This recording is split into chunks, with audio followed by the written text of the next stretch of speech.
அனைவருக்கும் வணக்கம். இந்த வீடியோல நம்ம என்ன பார்க்க போறோம் அப்படின்னு பார்த்தீங்கன்னா, 2 டாபிக் இதுல நம்ம கவர் பண்ண போறோம்.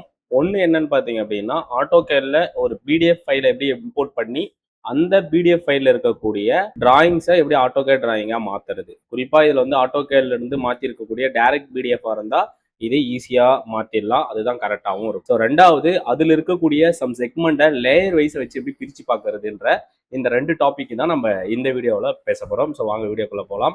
இப்பதான் நீங்க முதல்ல நம்ம சேனலை பாக்குறீங்கன்னா மறக்காம சேனலை சப்ஸ்கிரைப் பண்ணுங்க.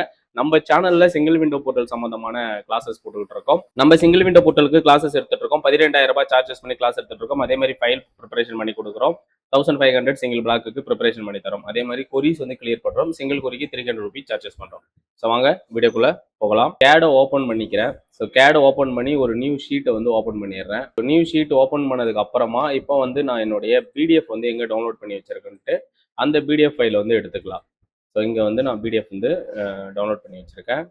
ஸோ இந்த பிடிஎஃப் தான். இதை பிக் பண்ணி ட்ராக் பண்ணி இதுக்குள்ளே கொண்டு வந்து விட்டுட்டு PDF attach enter page number அப்படின்னு கேட்கும். ஸோ ஒன்று டிஃபால்ட்டாக இருக்கும். அந்த லெஸ் தென் கிரேட்டர் தென்குள்ளே இருக்கக்கூடிய இந்த ஒன்று வந்து டிஃபால்ட்னு அர்த்தம். இப்போ ஒரு 10 பேஜ் இருக்கு அப்படின்னா இந்த இடத்துல எத்தனாவது பேஜ் வேணும். இப்போ நான் வந்து ஒரு 10 பேஜ் வச்சிருக்கேன். இதில் 8ஆவதுல இருக்கக்கூடிய 8ஆம் நம்பர்ல இருக்கக்கூடிய அந்த பேஜில் இருக்கக்கூடிய டயக்ராம் மட்டும்தான் எனக்கு வேணும்னா நான் 8ன்னு போட்டு என்டர் அடிச்சேன்னா 8ஆம் நம்பர் பேஜ் மட்டும் உள்ள வரும். ஸோ இப்போதைக்கு நம்ம இம்போர்ட் பண்ணக்கூடிய எந்த இடத்துல ஒரு பேஜ் தான் இருக்குன்றதுனால ஒன்று கொடுத்து என்டர் அடிச்சுக்கிறேன்.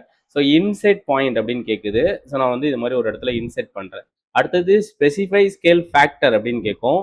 இதை எத்தனை மடங்கு நீங்க பெருசு பண்ண போறீங்கன்னு கேட்குது. இப்போதைக்கு நம்ம இதை எந்த ஒரு இதுவும் பண்ணாம அப்படியே என்டர் கொடுத்துக்கலாம். டிஃபால்ட்டா என்ன இருக்கோ அந்த யூனிட் அப்படியே கொடுங்கன்னு சொல்லிட்டு என்டர் அடிச்சுக்கிறேன். அனதரா ஸ்பெசிஃபை ரொட்டேஷன் அப்படின்ற கேட்குது. ரொட்டேஷன் நேரா வேணுமா இல்லை ஆங்கிள் ரொட்டேட் ஆகிட்டு வேணுமா அப்படின்னு கேட்குது. ஸோ நமக்கு வந்து இப்போதைக்கு நேராக தான் வேணுன்றதுனால என்டர் மட்டும் அடிச்சு இப்போ நம்ம இதை பெருசு பண்ணிக்கலாம். இப்போ பார்த்தீங்கன்னா நமக்கு இந்த மாதிரி பிடிஎஃப் வந்து உள்ள வந்து இன்செட் ஆயிருக்கும். இது உள்ள கிளிக் பண்ணீங்கன்னா இது வந்து பிடிஎஃபாக தான் இருக்கும்.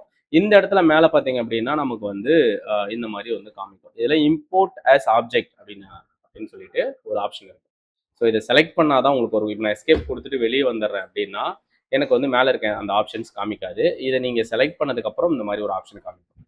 இதில் இம்போர்ட் அஸ் ஆப்ஜெக்ட் அப்படின்னு கிளிக் பண்ணதுக்கப்புறம் கீழே specify first corner of area to import அப்படின்னு சொல்லி கேட்கும். அதுக்கு அடிஷ்னல் சப்கமாண்டா பாலிகன் ஆல் செட்டிங்ஸ் இருக்கும். இதில் நம்ம ஆல் அப்படின்னு கொடுத்தோம்னா எல்லாத்தையுமே நம்ம மாற்ற போகிறோம். ஸோ அதனால ஆல் இங்கே டிட்டாச்சு ஆர் அன்லோட் பிடிஎஃப் அண்டர்லே அப்படின்னு கேட்கும்.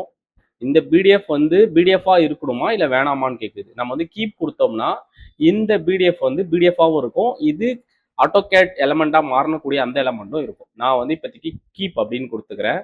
ஸோ கொடுத்ததுக்கப்புறம் இந்த இடத்துல வந்து இம்போர்ட் ஆகும். உங்கள் சிஸ்டத்தோட ஸ்பெசிஃபிகேஷன் பொறுத்து ஸ்பீடு கூடலாம் குறையலாம்.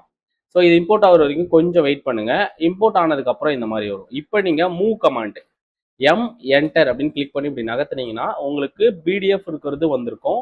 நம்மளுடைய ஆட்டோகேடும் வந்திருக்கும். ஸோ இப்படி தான் நம்ம வந்து ஒரு ஆட்டோகேட் ஃபைலை வந்து ஆட்டோகேட்ல இருந்து பிடிஎஃபாக மாற்றக்கூடிய அந்த பிடிஎஃப் வந்து ஆட்டோகேட்ல இன்செர்ட் பண்ணும்போது 100% அக்யூரேட்டாக வரும். இதில் என்ன மாதிரி டிஃபிகல்ட்டி இருக்கும் பார்த்தீங்க அப்படின்னா, ஸோ இந்த மாதிரி ஒரு சில டெக்ஸ்ட் வந்து நம்மளுடைய ஸ்பெசிஃபிகேஷன் விட்டு மாறலாம். அதே மாதிரி டைமென்ஷன்ஸ் வந்து கரெக்டாக இருக்குமானா ஒரு சில டைம் மாறலாம். ஏன்னா நம்ம வந்து யூனிட்ஸ் வந்து எந்த மாதிரி செட் பண்ணுறோமோ அதை பொறுத்து நமக்கு மாறுபடும். இப்போ ஸ்கேல் ஃபேக்டர் நம்ம கொடுத்துருந்தோம்னா அதை பொறுத்து மாறுபடும். ஸோ இப்போ இங்கே எவ்வளோ கொடுத்துருக்காங்கன்னா 39.03 நமக்கு வருது. இங்கே 78,000 அப்படின்னு கொடுத்துருக்காங்க. ஸோ இந்த மாதிரி வந்து மாறும். நமக்கு அந்த ஷேப்பு தான் கிடைக்கும். ஸோ அதை வந்து நம்ம ஒரு சில டைம் வந்து கரெக்டாக இருக்கும் பட்சத்தில் இது என்ன யூனிட்ல இருக்குது அப்படின்னு சொல்லி நீங்கள் செக் பண்ணி பார்த்துக்கலாம். இப்போ 7.8ன்னு இருக்குது, 78,000 இருக்குன்னா இங்கே வந்து 38 புள்ளி சம்திங் இருக்குன்னா நீங்கள் ஒரு லைன் கமாண்ட் வரைஞ்சிட்டு, அதாவது எப்படி சொல்ல வரேன்னா ஒரு லைன் கமாண்டை எடுத்துட்டு ஏதாவது ஒரு அளவை மீன் பண்ணுங்க. இப்போ இங்கே வந்து 7,800 இருக்குன்னா ஒரு இடத்துல கிளிக் பண்ணி லைனை ஸ்ட்ரைட் பண்ணி 7,800 அப்படின்னு கொடுத்து என்டர் அடிச்சாங்க. இப்போ 7,800ன்னு பார்த்தீங்கன்னா இமாம் பெருசு இருக்கு. ஸோ இதை வந்து நான் மூவ் பண்ணி இப்படி வெளியில் வச்சுக்கிறேன். இப்போ இது எல்லாத்தையும் செலக்ட் பண்ணிடுங்க. ஸ்கேல் கமாண்ட் யூஸ் பண்ணுங்க. எஸ்சி என்டர், அதாவது என்னன்னா ஒரிஜினல் அளவுக்கு நம்ம கொண்டு வர ட்ரை பண்ணுறோம். எஸ்சி என்டர் கொடுத்துட்டு இந்த இடத்துல ஸ்பெசிஃபை பேஸ் பாயிண்ட் அப்படின்னு கேட்கும். நல்லா ஜூம் பண்ணுறோம். ஸோ ஜூம் பண்ணிட்டு இங்கே இருந்து ஓகேங்களா ரெஃபரன்ஸ் எடுக்க போகிறோம். இப்போ இங்கே வந்து ரெஃபரன்ஸ்னு ஒன்று இருக்கும். இப்போ ஸ்கேல் கொடுத்ததுக்கப்புறம் ரெஃபரன்ஸ் எடுக்கிறோம். ரொம்ப முக்கியம் பாருங்கள். ரெஃபரன்ஸ் எடுத்துட்டு இங்கே இருந்து இங்கே இருக்கக்கூடிய இந்த சைஸ் வந்து நமக்கு இந்த அளவு பெருசாகணும் அப்படின்னு சொல்லி நான் கிளிக் பண்ணுறேன். இப்போ பார்த்தீங்கன்னா இதுதான் வந்து பார்த்தீங்கன்னா ஒரிஜினல் அந்த 7800க்கான டயக்ராம். இதை வந்து நான் கொஞ்சம் மூவ் பண்ணி 0 ஓரியன்டேஷனுக்கு மேலே எடுத்து வச்சுக்கிறேன். இப்போ நீங்கள் எடுத்து டைமென்ஷன் செக் பண்ணி பார்த்தீங்கன்னா 100% அக்யூரேட்டாக இருக்கும். ஓகே. இது வந்து இப்போ டைமென்ஷன் தெரியல. அப்போ enter dimension style manager open பண்ணுறேன். மாடிஃபை போகிறேன். மாடிஃபைல போயிட்டு டெக்ஸ்டோடைய சைஸ் வந்து மாற்றுறேன். இங்கே 7800ன்றதுனால நம்ம ஒரு 500 கூட கொடுத்துக்கலாம். 500 கொடுத்தா கூட ஓரளவு நல்லா தெளிவாக தெரியும். Set current close. ஓகே.